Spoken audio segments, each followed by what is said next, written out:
السلام علیکم. میری پوسٹوں کو لائک کرنے سے رنگ گورا، وزن کم اور محبوب آپ کے قدموں میں ہوگا. مریم ڈاکٹر سے: ڈاکٹر صاحب پلاسٹک سرجری کی کیا کاسٹ ہوگی؟ ڈاکٹر: تقریباً 1,00,000 پاؤنڈ. مریم: اگر میں پلاسٹک اپنے گھر سے لے آؤں تو؟ ڈاکٹر: پھر میرے پاس آنے کی کیا ضرورت ہے، گرم کر کے خود ہی منہ پر چپکا لینا. رزق ضائع کرنا گناہ ہے، بس یہی سوچ کے نکے کے لیے سلیپرز بنا لیے.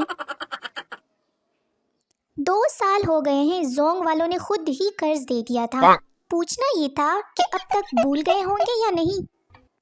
ہمیں تو بس اپنوں نے لوٹا، غیروں کو تو ہم خود ہی لوٹتے تھے. یہ دنیا کا واحد بھوت ہے جسے دیکھ کر ڈرنا ضروری ہوتا ہے، ورنہ بھوت رو رو کے سارا گھر سر پہ اٹھا لیتے ہیں. کسی ایسے بندے کو ٹیگ کرے جس کو چتروں کی کمی ہو. فیک آئی ڈی سے تم عورت تو بن سکتے ہو، لیکن ساری عمر ماں بننے کو ترستے رہو گے. شکر ہے جانوروں میں کھانا پکانے کا رواج نہیں، ورنہ ہاتھیوں کے خاندان کی بہو تو روٹیاں پکا پکا کے ہی مر جاتی. شادی کیا ہوتی ہے یہ سمجھنے کے لیے ایک سائنسدان نے شادی کر لی. اب اس کو سمجھ نہیں آ رہا کہ سائنس کیا ہوتی ہے. جان لیوا مہنگائی کے تناظر میں نئے گفٹ آئیڈیاز. چائے بنانے کے لیے برتن تک نہیں تھا، پتی اور دودھ پی کر چولہے پر بیٹھ جاتی تھی وہ. کچھ مرد اتنے بھیانک کوارے ہوتے ہیں کہ ان کے تاش کے پتوں میں بھی بیگم نہیں آتی. بندر کی بیٹی بولی: پپا مجھے بھی شادی کرنی ہے. بندر بولا: صبر کر بیٹی، دولہا ابھی پوسٹ پڑھ رہا ہے، جب مسکرائے تو سمجھو رشتہ پکا. دکھ اس بات کا نہیں ہے کہ گھر والے مجھ سے کام کرواتے ہیں، دکھ تو اس بات کا ہے کہ وہ بعد میں بولتے ہیں کہ تم کرتے کیا ہو دن بھر. گھر والوں کی ڈانٹ کھانے کے بعد سوچتی ہوں کہ موبائل کو کبھی ہاتھ نہیں لگاؤں. پھر خیال آتا ہے غصے میں اتنا بڑا فیصلہ لینا ٹھیک نہیں ہے. رات کو اکیلے چھت پہ جانے کے بعد 120 کی سپیڈ سے واپس کیوں آتی ہو لڑکیوں؟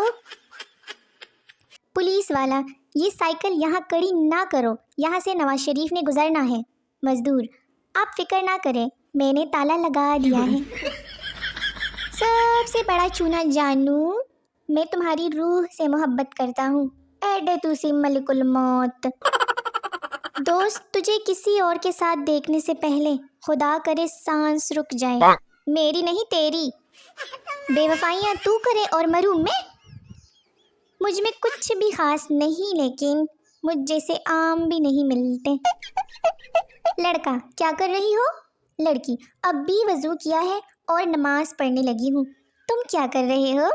لڑکا: میں مارکیٹ میں تمہارے پیچھے پیچھے تسبیح پڑھ رہا ہوں. کزن چپس کھا رہی تھی، میں نے مانگی تو ایک دے دی. میں نے کہا بس، کہنے لگی باقیوں کا ذائقہ بھی اسی طرح کا ہے. لڑکیوں کی شاپنگ. دکاندار کپڑے دکھا دکھا کے تھک گیا. لڑکی: پائی اور دکھائیں. دکاندار: باجی ان کے علاوہ کفن ہے، اگر بھوک لگے تو بجلی کے جھٹکے کھا لو تاکہ دوسروں کو بریانی کا موقع ملے. مرد بے وفا نہیں ہوتے، وہ بس کنفیوز ہوتے ہیں کہ کون سی والی زیادہ پیاری ہے. مزاج اچھا ہے آج میرا، کوئی دل دینا چاہے تو بسم اللہ. اگر گھر میں کانچ کا گلاس ٹوٹ جائے اور شور نہ ہو تو سمجھ جانا گلاس ابو کی بیگم سے ٹوٹا ہے. گمشدہ چیزوں میں امی کیسے مدد کرتی ہے؟ اگر میں آئی اور مجھے مل گئی نا، پھر دیکھنا. صبح کا بھولا اگر شام کو واپس گھر آ جائے تو خوب مارو، کیا پتا پھر یہ موقع ملے نہ ملے. کچھ لوگوں کو میری قدر اس لیے بھی نہیں ہوتی کیونکہ بندر کیا جانے ادرک کا سواد. لڑکی: میری ایک ایک سانس پہ لڑکے مرتے ہیں. پپو: تو تم کوئی اچھا سا ٹوتھ پیسٹ کیوں نہیں استعمال کر لیتی؟ بھکاری: شیخ صاحب آج بہت بھوک لگی ہے، آج ایسا کھانا دو جو ختم ہی نہ ہو. شیخ: